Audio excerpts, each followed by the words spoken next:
Good day, good day. I am so excited to be here for the Fit and Faith podcast. We are going to be live streaming today with a special guest. And I have to be honest, we're actually in the same building. So we're in different rooms though. So we wanted to come and be fully inactive for you today. But welcome to the stage, Dr. Charles Corprew. We are honored to be with you. And I'm honored to have this time to just invest in you and learn more and glean. I've been gleaning from your podcast, What's Your Revolution podcast, for the past weekend.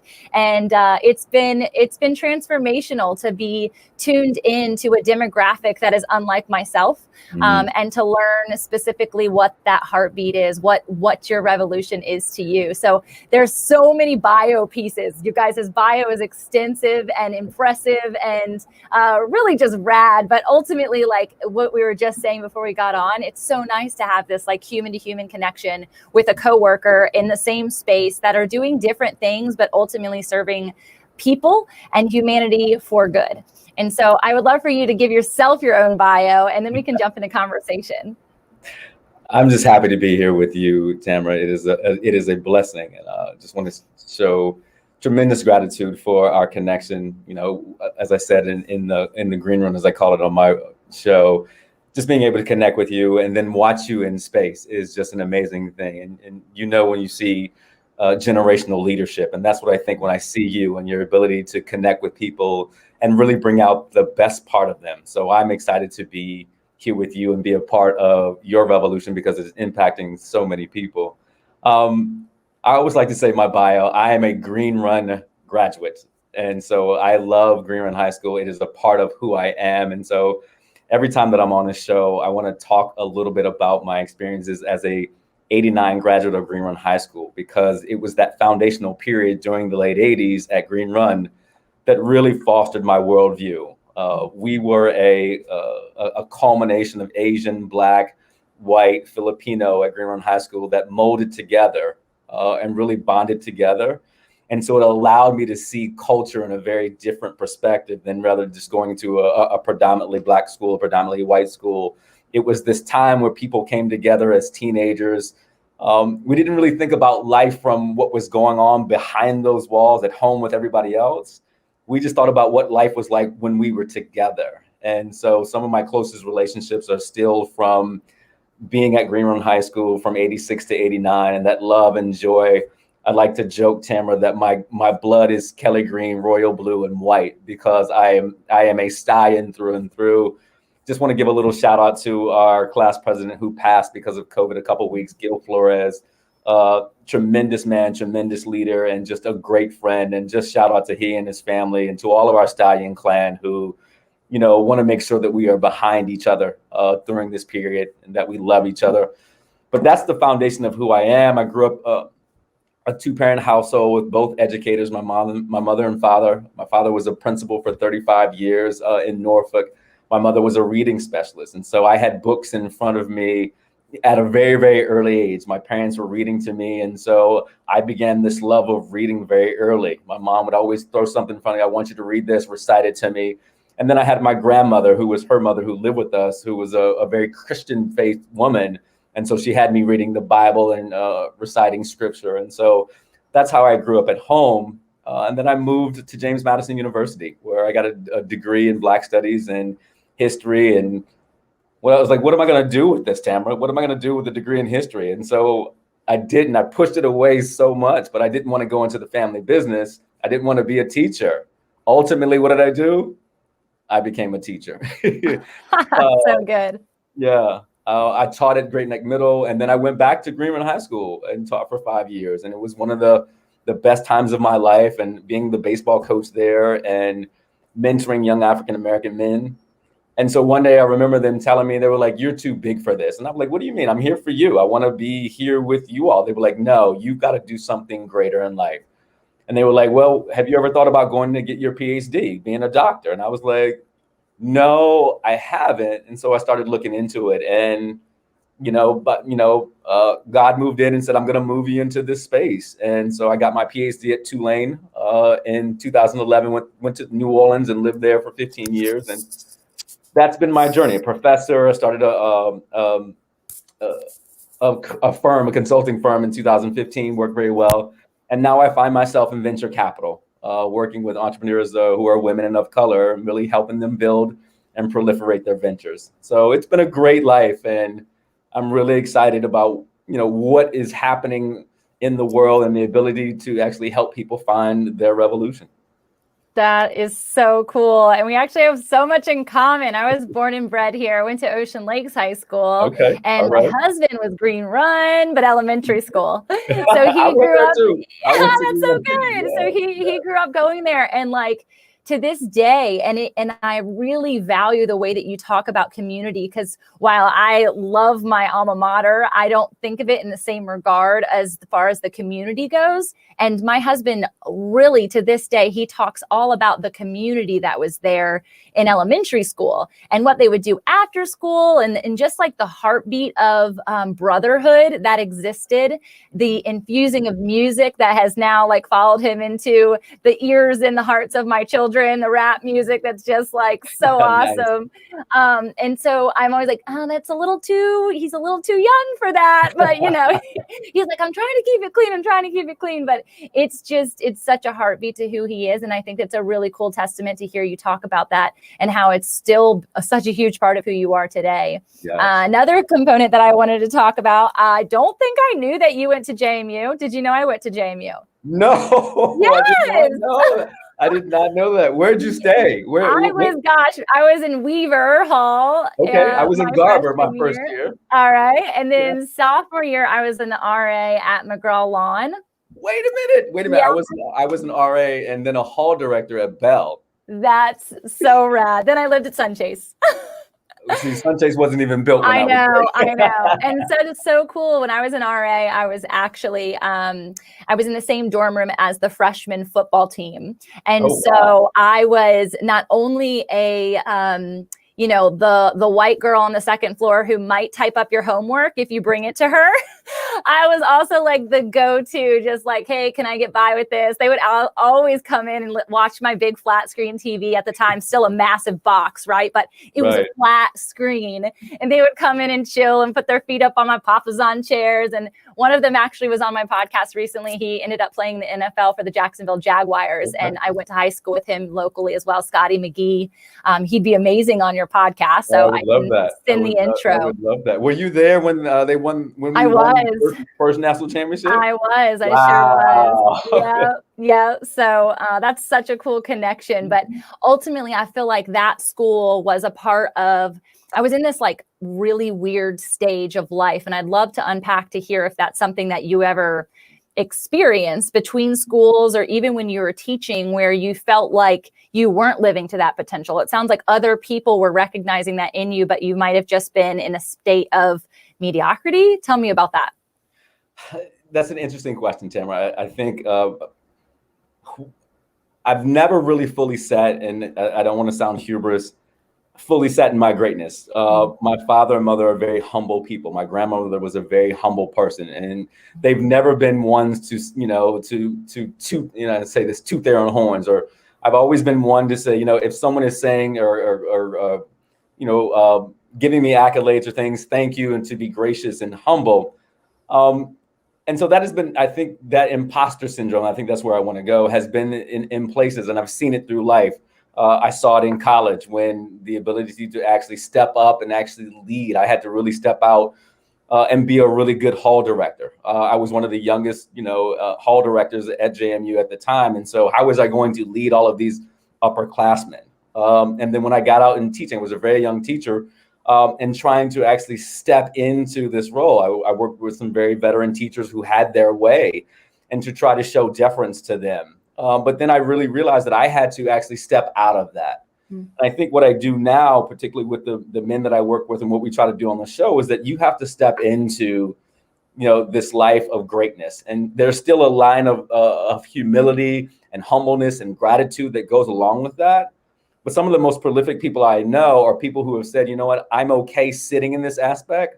I'm going to move forward. And yes, I'm really, really good at that. And that's okay. But I'm going to serve as well. And so I've sat in mediocrity, but I've also had those times where it's like, you can't sit here long because you're not serving yourself and you're not serving others, because if they see you, because people have seen the greatness within you, you have to actually step up and actually give that greatness out to the world. And so I try to do that every week with the podcast, where I have the ability to bring on, as I say, dope Black men who are doing dope, influential stuff in the world. And that's my revolution. And I get to stand in that, and I get to illuminate their greatness. And I think I'm pretty good after 4 years, hopefully, I love this so much. And you guys, he's got his show is incredible, and 4 years in running. I'm in my third year now, and it's a testament to consistency, to obedience, to pursuing your personal revolution. So I love that so much. And my heart about dropped. You just used the word that I have simmered over in your exact phraseology, which is there's a bajillion words, right? I was thinking, okay, Tamra, as I listened to your podcast the first time, I listened to your pilot episode, and then I listened to the very next one. And I was like, gosh, what's my revolution? Because what a profound question. What a deep question. I don't even know if you asked that to a stranger on the street that they would be able to fluster up words in that moment. And so it's been something I've really been processing over the course of the last week and a half. And today I was like, you know what it is? And my gal who's on here right now, my right hand, Morgan, who also works alongside us, she asked me for a question. She said, what are the 3 words that describe your podcast? And she's redoing my podcast page on my website right now. And so I was like, I don't know, let me think for a second. And so the one word that always sticks out to me on everything that I do is illumination. And you said illuminate what they do. And it is such a passion of mine to find light within other people and let it just shine on the lampstand that is intended to be, not under a basket. Biblical scripture reference right there. If you don't know, your grandma taught you well, though, I'm sure. Yes, but it's just a recognition of there is light within all of us. There is greatness within all of us. There is purpose within all of us. We're all called uniquely. And whether you're a teacher, which is a profound profession, or you're a mama or a daddy or whatever it is that you decide to pursue, there is greatness inside of you that you have to continue to step out of the mediocrity, which I ultimately think is the comfort zone. I'm comfortable, everything's just right. And I'm like, do you really ever want it to be just right? What would your prayer life be like if everything was just right? Right? Yes. And so I'm so curious, I've been waiting to ask you, and you said it's sort of this is my revolution, but what exactly is your revolution? My revolution is actually to uplift the stories of Black men who have journeyed along the way and found hope and glory and greatness through their tribulations and trials, and have been able to say, you know what, I am better. I'm the better version of myself. And it's interesting, Tamra, I say the best version of ourselves, and the best version of ourselves is a journey. And many of the men that I have, men and women who have been on the show, have been able to chronicle, the trials. And I love that you just said, it's what would your prayer life be like if you were just comfortable? And that is a very interesting thing to say, because I was listening to Steve Harvey this morning as I was coming to work, and he was talking about that. Life is not always going to be great, right? He was he lists all of these luminaries, and he's like, I promise you, even though we see them smiling and we uplift them every day, their lives are not perfect. But what would your prayer life be like, if you did not have faith? And my revolution is really to, going back to our word, illuminate those stories of Black men, because too often we have been, I want to say, socialized to think that Black men are not doing great things in the world. And I have 105 episodes of men who are doing amazing things. And like I said, I get to interview actors, athletes, activists, and artists who are just proliferating greatness, but who have been through these periods of time in life, who said, you know what, I'm not great. I'm not the best version of myself. I'm actually a horrible person. And I got to this point. There was an event. And I always say to everybody, there's an event that's going to happen in your life that's going to shift, right? If you really hear that. Somebody asked me that the other day, what was the event in your life that got you to think about being this person that you are now? And so I began to tell this story. And so I tell everyone, if you hear, the men that I interview will tell you about that catalytic event in their lives where they were like, oh my God, excuse me, I'm a horrible man. And if I'm going to continue to be this way, then I'm going to hurt people. And some people don't, the event happens and some people don't move on from it, Tamra. They just continue going. But really some people say, you know what, I can't live this way. And that was what it was for me. I was like, I cannot live this way. I can't even see myself as a good person when you really do the introspection. And I said, I cannot be this way anymore. And so fortunately, there are other men in the world who either are looking for that to see what it feels like, or they've done that and I get to interview them and they get to put their revolutions out to the world. That's so incredibly powerful. And I just think, honestly, the testimony that God would have us have, right? Like he doesn't want us in a comfort zone because that's not exciting. And it doesn't give him glory when you stay in that restful place. And so I have experienced that in my own life. I can absolutely think of like that one event, that one season, really, it was what it was. And I tell people that it was my quarter life crisis. But I get to take and put God's name above everything, which is really where that confidence piece, where that glory piece that you were kind of mentioning too, we get to illuminate the God within us in order to stand in our confidence, stand in our boldness, stand in our greatness, and it not being look at me, look at me, look at me. I can tell you right now, when I stepped into this experience as a business coach a few years ago, I wouldn't even put my name on my business card, my picture on my business card. I didn't want my name attached to anything. I felt like I was an imposter in my own being. And I was like, no, I want it to all go to God. It was the whole reason that I named Fit and Faith what I did. And it wasn't anything about me. And my book was Fit and Faith, all these things that were never Tamra Andress. And there were advocates in my corner who were like, no, it's not about your name, but it's about the God within you, the Jesus who came and resurrected the Tamra Andress that he now calls by name. And so daughter, king, queen, whatever that is, and whoever it is that you're helping to illuminate, there's so much passion and power behind that pivotal moment if you allow there to be.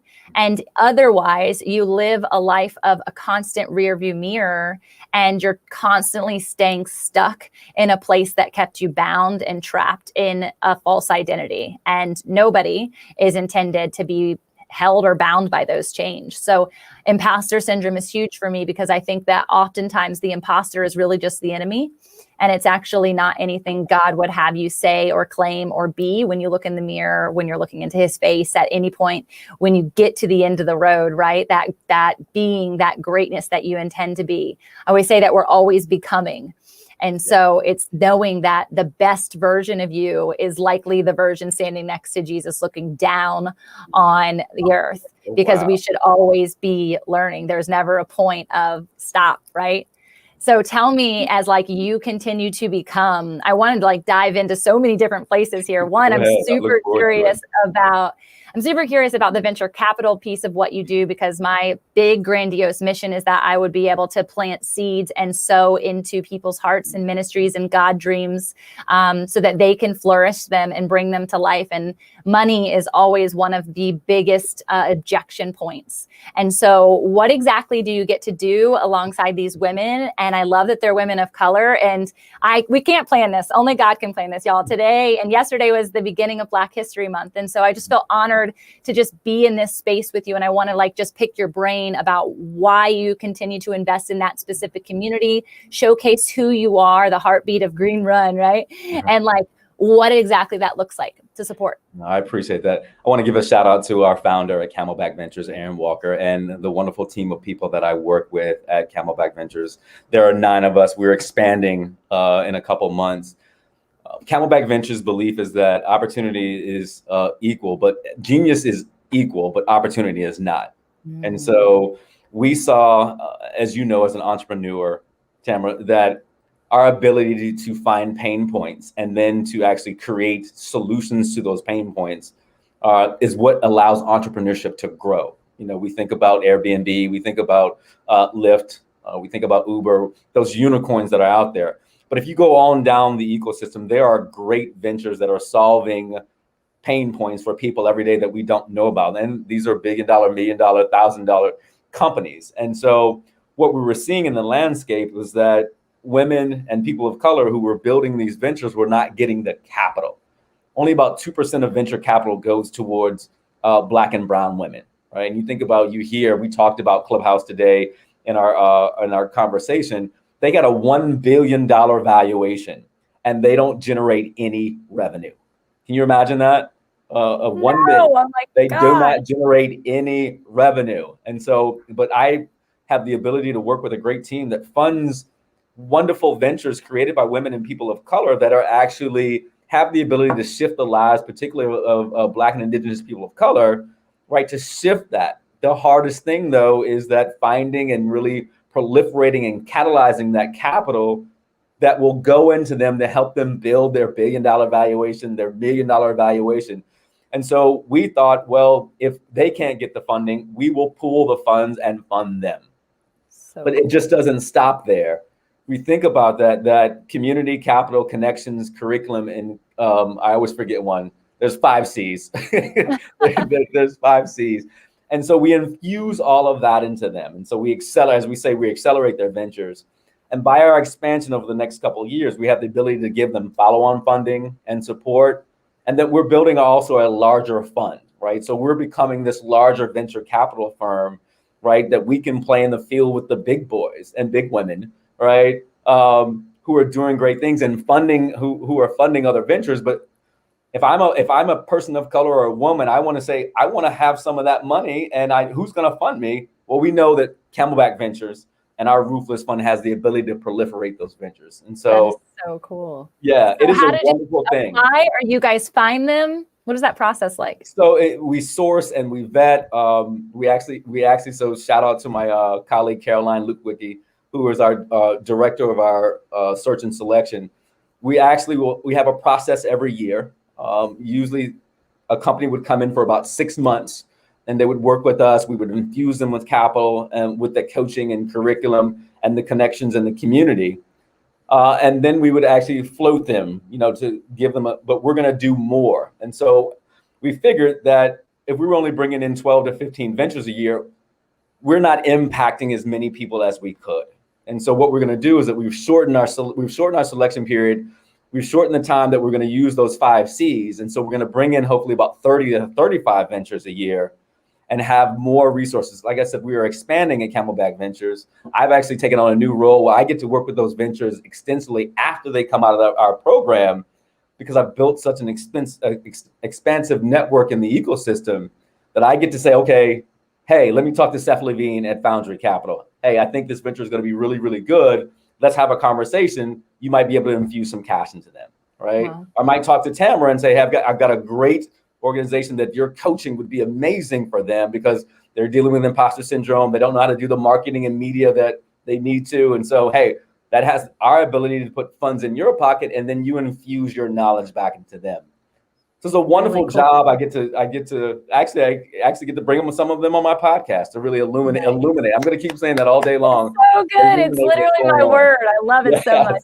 But my biggest thing with that is the recognition, and it's exactly what your company is doing and what your passion point is not just the illumination, because we can all stand up and be like, oh, I have an idea, right? Which is kind of that light bulb moment, the illumination piece, but it's truly the activation thereafter. And so really creating alongside somebody the framework by which they can actually activate that idea, that dream, that vision, and put it into action so that there is a massive ripple effect in the world. So I'm curious, from a financial standpoint, what's the average venture receiving in order to make their dreams happen? So for us, we're a friends and family round first. So we give about 40 to 50,000 to be that infusion of cash. Yep. Many of our ventures, we're the first person to fund them. Okay. And so you think about that. It's a friends and family round. That friends and family round can go for some people up to 150, 500. What we've done, as I said, we're expanding, is that we have the ability to create a follow-on funding of $250K, and then to be able to bring on partners with them. Cool. And then as we expand our Roofless Fund, we have the ability to write a bigger check if we really think that you can make a huge splash in the ecosystem, in your market, that you understand your customers, that you're solving a pain point, and lastly, this can make money. As well as on the nonprofit side, because we do fund some nonprofits that they're making impact. They have a lion's share of impact in their market, and what they're doing. And we've really been education focused. Is the last thing I'll say. we brought in last year what was called conscious tech. And this is companies that are building apps and platforms that are really amplifying the lives of Black and Indigenous people of color. And so I think about Julio Rivera, who is the CEO of Liberate. It's a meditation app for everyone, but he primarily focuses on bringing in Black and Indigenous people of colors as teachers, as meditation guides. And if you remember, you're thinking about what happened in the summer of 2020, people were looking for this community, right? This community, I want to be in with my people. Liberate brought people together to actually really heal. And so it's been a wonderful operation around our conscious tech to how do we illuminate what he's doing, right? To uplift a greater good and a greater group of people to heal through this traumatic period of time. So we're looking for more conscious tech people who are thinking about how do we build more successful, holistic lives like Liberate. And so we're looking for those great, even unicorn ventures that are changing the lives of people. Really, really cool. I'm so interested. My wheels are spinning. 1,000 miles a minute is what you do when you get an entrepreneur in a room with another one, right? It's just like, hold on, how can we make this bigger? How can we make this more efficient and serve more people? So let's kind of circle it back a bit more to your heartbeat, to your storyline, to where you see yourself going, where you see the What's Your Revolution podcast going. I'm curious from the serving that you do, because on your podcast, it's not just about Black men, it's about the people who love them. And so I love that that's your open door for women to come into the show. Exactly. Which I think is really cool. Tell me about just the lessons learned that you've had, or what you see, the expansion of what it is that you're doing look like. Thank you. I always have to tell a little bit of this story, how I got here. And the first part of that answer is, for me, is to continue to grow into this better version of me. And people were like, well, you seem to be a good man now. I wasn't always a good man. And I can't even say that I'm a good man now. I'm growing and more, even, turning 50 in May. It's still a process. And the story of me sitting on my ex-girlfriend's porch after getting, basically her kicking me out, and I've got to wait 45 minutes for an Uber to come pick me up because I'm in San Diego in the mountains of California, and we've had it out. And she's found out about my indiscretions, and our rocky, tumultuous relationship is coming to an end. And as I'm riding down the road and I'm blocking her from everything, and she's blocking me from everything, and I'm realizing that this is not the life that I want to live, and this is the life I've always lived. I've always kind of lived behind this veil of what I thought was it was supposed to be a man in relationship with women. And so for me personally, it has been this 3.5, 4-year journey to be as we would label, an upstanding man, to be truthful and honest, and to be thinking about myself and how I show up. It's interesting because I was talking to some friends, Tamra, and ironically, there was a stripe between us. And they were talking about their lives and, how they were living their lives right now. And I realized that I was literally on the other side of this stripe. It was a parking line. And I was like, I'm not there anymore. And so this feeling of when I hear you talk about this and this lifestyle and how you're living, I'm not mad at that, because that's how I used to be. But I can feel the visceral reaction in my body to say, you know what, that's just not who I am anymore. And I'm hoping to try to proliferate more men to move on this other side of the stripe. Because what I realized, honestly, as a liar, is that honesty will get you further in life than anything else. And when you have the ability to tell the truth, even though it is very, very hard sometimes, because you're worrying, my good friend, Dr. Samantha Francois, said, I might lie to you, not to deceive you, but to save your feelings. Well, ultimately, I'm not responsible for your feelings, right? We are 100% responsible for our feelings. And that is another part of that lesson. And so me not wanting to hurt someone's feelings, I'm doing them a disservice because I'm not being 100% responsible for myself, and I'm taking on their responsibility. And so once we realize that we have 100% responsibility for ourselves, and that other people have their own responsibility, we can actually move better in the world. And so that's how I'm trying to work with men in the conversations that I have on What's Your Revolutions, and the conversations that I have with men in the coaching groups that I have, or the just in the, how do I want to say, the group opportunities I have to sit with men to talk about these vulnerabilities, how they can show up better in their relationships, how do they show up better at work, how do they hold back some of the anger and frustration that they're dealing with, or how do they even purposely and positively let it go? And so What's Your Revolution is that opportunity. And so the expansion comes from just proliferating the brand even more, putting it out there, being on podcasts with you, illuminating your brand and how there's opportunities for partnership. I used to speak around the country about this, but my ministry is the podcast. And I'm really, really happy with it and the ability to sit with young men. That's what I really want to do. Because if we can get a cadre of young men who are thinking about their relationships with whoever, we see a better society. We see better relationships. We see people, I hear so many women, and so many men who are in relationships with men say, you know what, y'all are just horrible.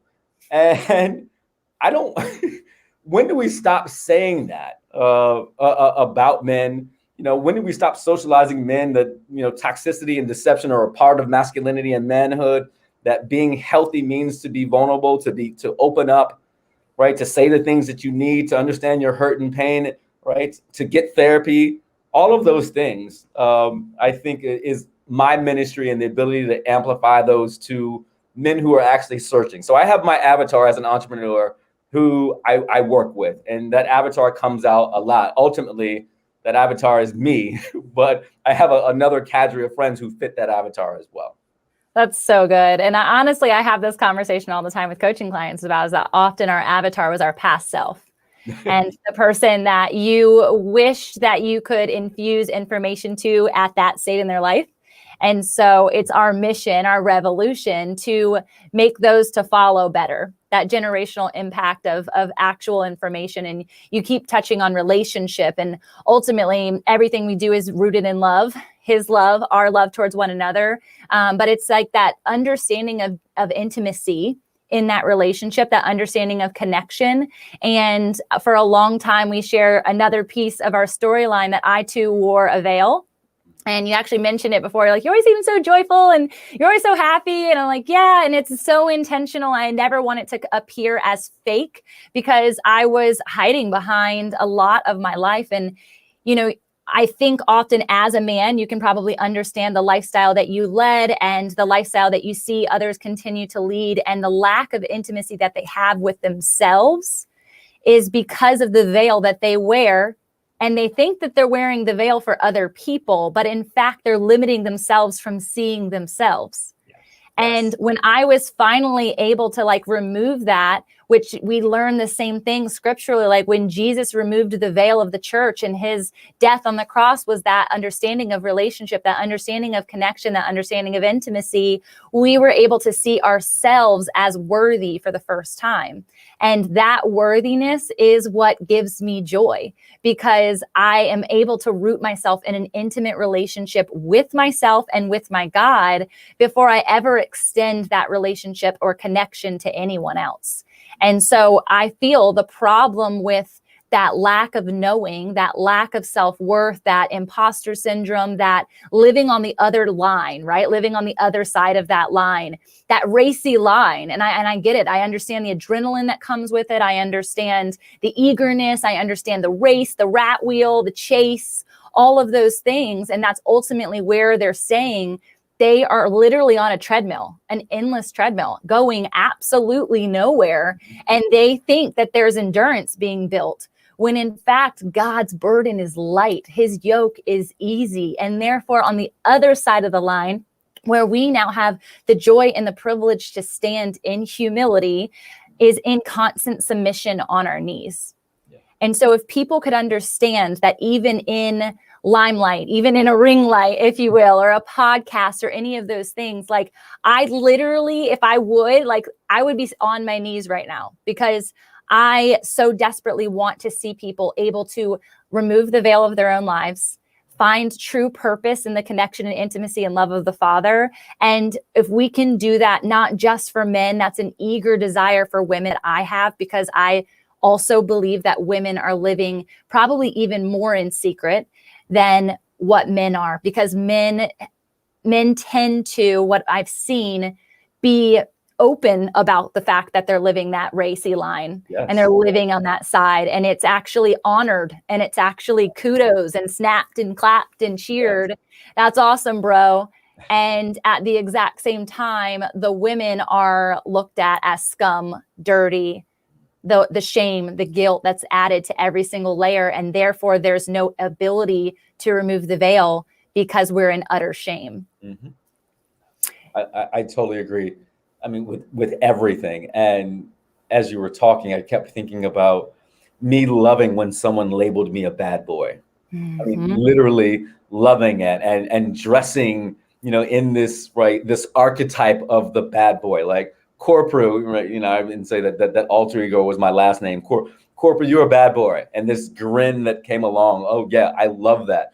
But it wasn't, as you said, it wasn't this intimacy with myself. It was a game, and I enjoyed playing the game, right? But ultimately, it was very, very empty. And you realize that when that event happens, when you're sitting on a porch and you're like, this is another one. This is the end to another one, either by you or by someone else. But there's the end.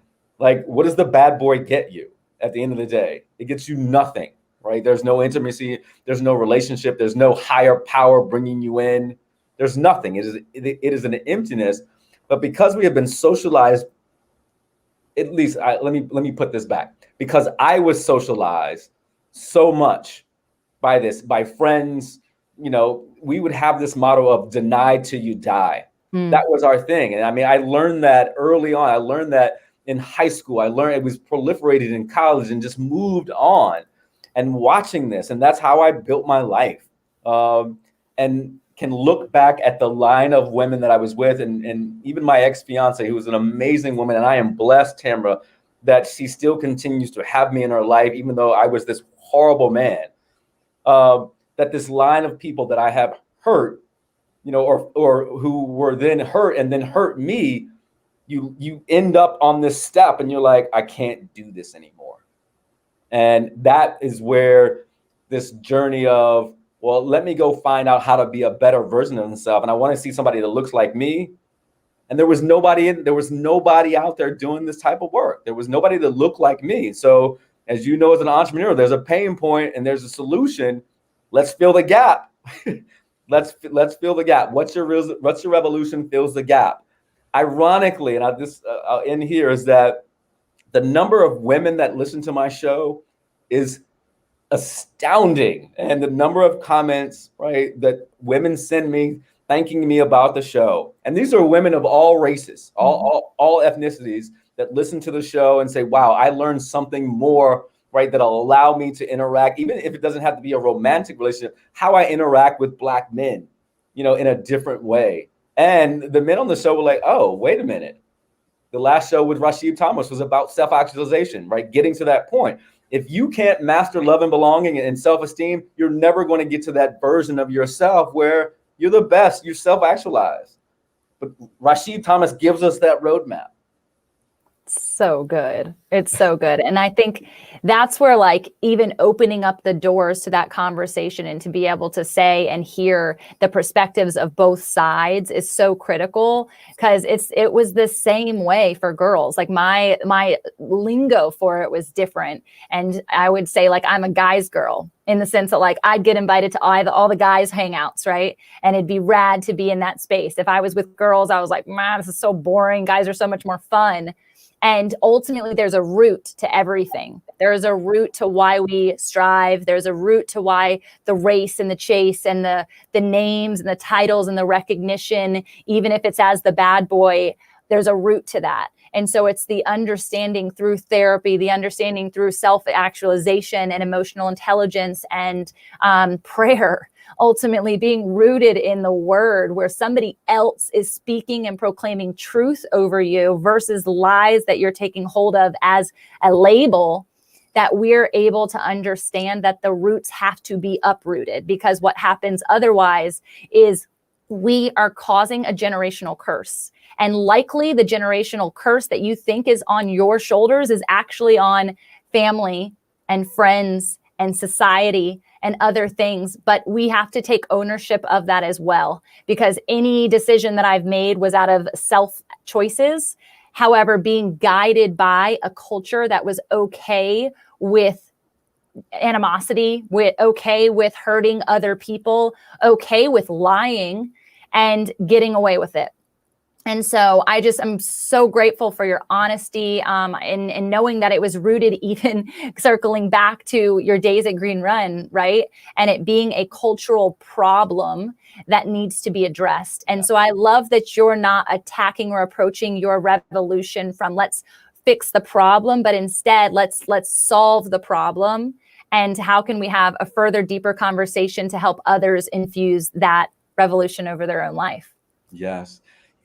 As you were talking, Tamra, I think about my good friend Kelly Salney, who is our director of strategic partnerships at Camelback. And I love the work that we do. And we get to think about these robust ideas of how to really make a huge splash in the landscape. And one of the things that Kelly is doing now, we actually start on the 9th, is that we have this generational inheritance campaign. And every time you would talk about this generational perspective and how we're passing down, this knowledge. You think about generational wealth. Well, generational wealth starts with generational inheritance. What knowledge and skills and strategies and tactics and information are we passing down to the next generation so they're better than us? And so Kelly would always ask me, she was like, what's your generational inheritance? Well, What's Your Revolution? This podcast is memorialized. It is this ability for people to go back, however long podcasts are going to be, it's there.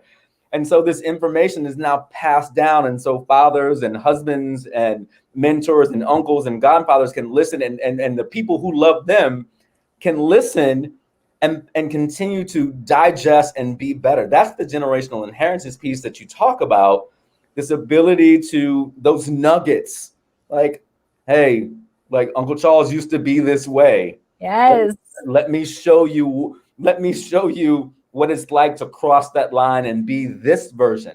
Because this is Uncle Charles now, or this is Paran, as my youngest godson son Solomon Francois Brown calls me in New Orleans, Paran. As I try to show him, as he's going to grow to be this big. I mean, literally, at 9, he's literally a bowling ball in a china shop at 9.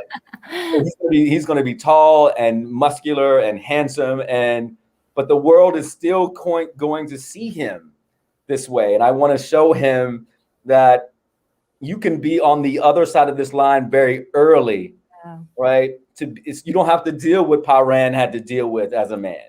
Yeah. That's that generational inheritance piece. It's so powerful and so necessary. And one of the people who are listening now, she's a financial coach. And so her heart is thinking of wealth is towards money. And we know too, that there is so much more to wealth than just finances. And so inheritance is a deposit of all the fruits of the spirit: joy, kindness, goodness, self-control, which speaks right into this conversation now, and even forbearance. And that steadfastness. And these are the self-control and forbearance. You're like, how's that a fruit? That sounds terrible. That sounds awful. But when we are able to stand on the other side of the line, right, and look backwards, there's an air of empathy towards every other person who's on the other side of the line, to be able to say, hey, cross over with me and stand on this line with me, because there's actually betterness. There's actually goodness. There's actually fruit over here. And that chase that you think is what you're yearning for is actually the opposite.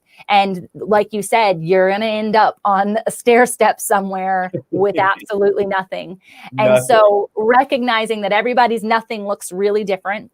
And sadly, with the state of the world that it is, some people's nothing actually is taking their lives and being in a state of utter depression, anxiety, that they're in a place of suicidal thought. And I've been there.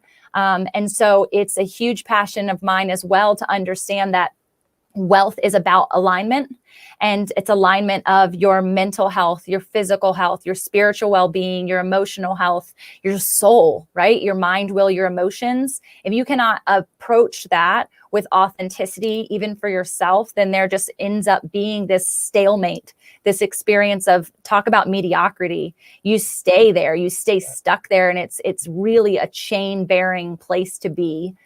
So I can just see all the comments flooding in. Everyone is so grateful for your honesty and your transparency. And I want to lend one more question to the audience. Also, you have a fellow stallion in the house. Yeah, there she is the recognition that us being in two total different ethnicity groups, two total different generational groups, two total different, not really place settings, because we're in the same building and we both have roots in Virginia Beach. Like, talk to me about this concept of the bridge, because last year I was really invested in everything that happened with Black Lives Matters and this racial tension that has always existed. It was nothing new. There was just a new name, a new slogan to it, really, and a new face as media becomes what it is continuing to evolve into. And I don't want to get her name wrong, but I'm pretty sure it's Letitia Johnson or Jackson, and she has Be the Bridge, and she has a book around it, which is what I was supported in with a fellow friend who was like, you've got to read this, you got to listen to it. And I want so deeply to be able to be a bridge for people and in the community. And so I just want you to speak into that. Like, as a white woman, what's your advice? What's your insight? And how can I be a bridge for your community? No, wonderful. And I appreciate that. I appreciate the question. I appreciate the openness and vulnerability. In my work, in my equity work, when I was running my consulting firm, really working with white leaders who, have the ability to have privilege. And so the wonderful thing about you, Tamra, is that the openness and vulnerability and the infectiousness, right? And the leadership that you bring, right, draws people to you. And so that means you also have a voice. But it's how you use your voice, right, that actually will illuminate and actually open people's minds to different things, because you have established yourself as a thought leader, a person that people trust, that groups of people trust. And that's what happens. We're looking to trust our leaders. We're looking for honesty and truthfulness, right? And so I think in your voice, right, and who you are, you have the ability to, one, go, and if you have to do deeper work, it's fine. And I actually think that you've already done and continue to do this work, because I look at your podcast, I look at who you bring on, I listen. And so listening to these stories of people who do not look like you, from race, gender, ethnicity, on down the intersectional perspective, allows you to build your bridge. If we're thinking about that like that a bridge, it takes a long time, and you're building piece by piece by piece. For us as leaders, our opportunities to continue to build our bridges is by sitting in rooms with people that don't look like us, that don't sound like us, right? And listening. Oftentimes, my friends would say, to be an ally or an accomplice, right, you've got to sit in a room and shut up, right? And so it allows you to learn, because when the time for you to speak loudly will come, not in a room with us, it will be in those quiet rooms when people think that they can say or do things about a certain group and nobody speaks up. And so because what is going to happen, Tamra, let me put these people, it is those choice points that Rashid Thomas talks about in my podcast, that the people that we're going to become happen in those choice points. We can choose not to say anything, or we can choose to be revolutionary in that stance right then and there. As a person in a leadership position like yourself, who wants to be an ally, who wants to be an accomplice, who wants to build bridges, sit in those rooms, and then when those choice points come, stand up, stand loud, stand proud, and say, these are the people that I represent, and those actions don't fit, and this is how we should go. Because if you continue to do that, and you continue to be courageous and revolutionary in that aspect, we can shift the experiences of people that don't have privilege. As a man, I have privilege. If men are talking derogatory about other people, it is my job in those choice point moments to say, you know what, that's not cool. I remember being in a Starbucks a couple of years ago. I was flying home, And this young brother was just degrading this young woman in Starbucks, calling her names and saying, "You're dumb." And I could have said in that moment, I could have said, "It's not my business. I'm just getting my tea. I'm ready to go." And I said, "No." I said, "Young brother, you don't need to talk to her that way." Why? She's just no, she's not. She's a queen, right? And what she's thinking about you is saying that you're just ignorant, right? You're just ignorant. And now she has these thoughts about you. And so now you can't come together and build. And so that's what we have to do. And so if I had never said anything, and I pulled him aside and I said, "Look, brother, you can't treat this sister like this. She's your sister. You might not be related, but she is a sister. She's a Black woman." And in those moments, what if somebody else in this store that didn't look like me heard that? They're going to take that this young woman will take this, or this is how she is. You're not protecting her. So if you're going to build those bridges, which you already do, Tamra, I watched you build a bridge. I know you have this bridge with Josh, but that was a moment. And I sat and listened. Is the ability to minister to other people when nobody else is listening. And that's how you build the bridge, in my opinion. I love that so much. Thank you so much for the compliment and for sharing that example, because I think it happens all the time, every day, every minute of every day. I have a question, because something for me that I always deal with is like this twinge of privilege, right? And understanding what privilege is. And there's an entire chapter in that book about privilege. And so if you're a white woman or a white male listening to this right now, I would really encourage you to go and read all the chapters, but that one specifically. And I, through my membership program and help and desire to build women up of every color, every ethnicity, every generational break or change or differentiation, right? And realizing that oftentimes there are Black women who cannot afford it. And I, have this twinge of like, gosh, do I just let every Black girl into the membership and just say, Black people are free? Like, do you say that out loud? Or is this something that you have private conversations with, which is how I handle it now? And I want to see them thrive. I want their generational change to be on the backbone of my heart, because my backbone is the heart of the Lord. And if they have access to see and say and sit at a table, just like Clubhouse is allowing us to sit at a table with other people, I want to see them thrive. And I don't talk to people about it. I've literally never said this out loud other than to my one right hand who's on here right now.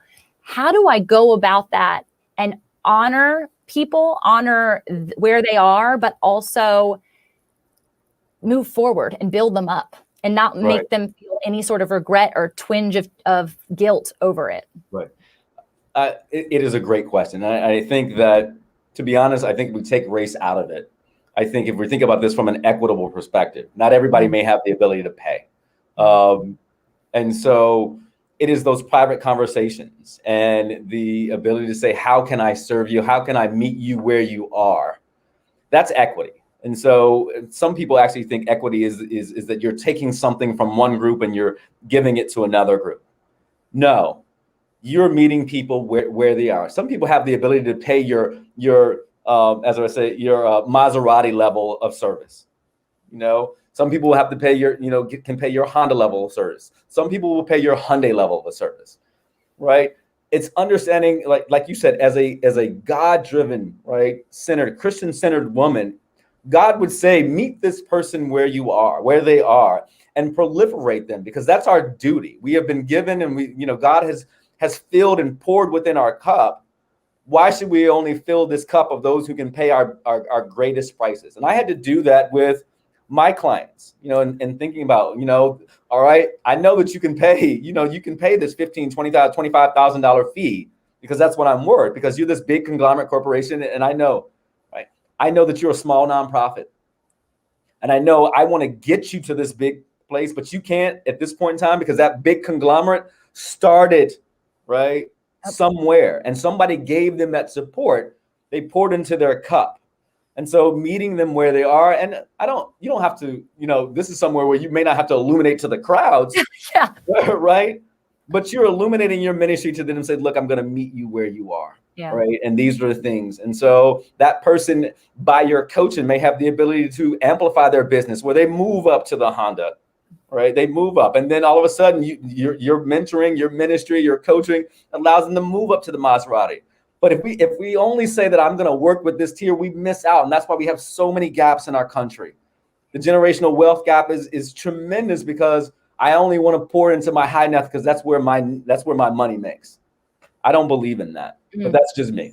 Such good wisdom. Thank you so much. Morgan's husband is a fellow pastor, friend of mine who I value so much. And it reminded me, as you were saying that, the example of, if you're trying to teach somebody something, you do it for them to teach them first. Then you come alongside them to help them while they do it. And then eventually you get to cheer on the sidelines and watch them do it. Yes. And so I think that's ultimately what building a bridge is, no matter who or where or how you decide to do it and what your purpose is in that. And so I honor you for doing that with your own community, but also in a conversation like this, in your co-working space where you are. I would never know. Me and Morgan rave over your sweetness and kindness all the time. So I love that you have a backstory, and we all do.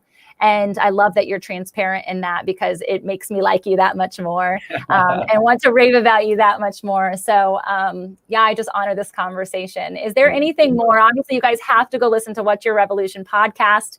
If you are a woman of color and you are looking for seed funding, you also know where to go. Yes, and please. How else? Camelbackventures.org. Yeah, what does it say again? Camelbackventures.org. There it is.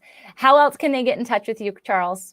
It is What's Your Revolution on everything, or you can email me at Corprew at WY but please check out our Facebook, Instagram, and Twitter pages to check out all of our interesting content.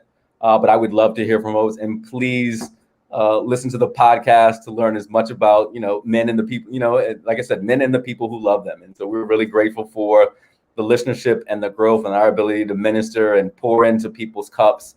It is a wonderful time, but I want to say that I am grateful for this time with you. I have tremendous admiration and adoration for who you are as a person and what you do. This Fit in Faith is amazing, but just to see you illuminate, I'm going to use that, illuminate to the world this radiance that when you come into a room, people know that, oh, okay, Tamra's here, and there's this, like, okay, I can breathe a little bit easier because we know that there's some joy and blessings within you. So I am tremendously grateful for this opportunity to be with you. Thank you so much. That means the world, and I appreciate that. I got a little jig in me too, but you haven't seen that yet. I'll share that one day.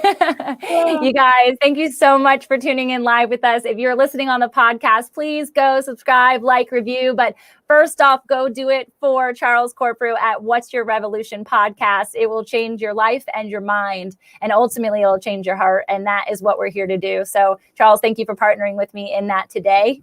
It was a gift, and I know that you're going to continue to make a revolution for yourself and for those around you. Thank you. See you later. All right.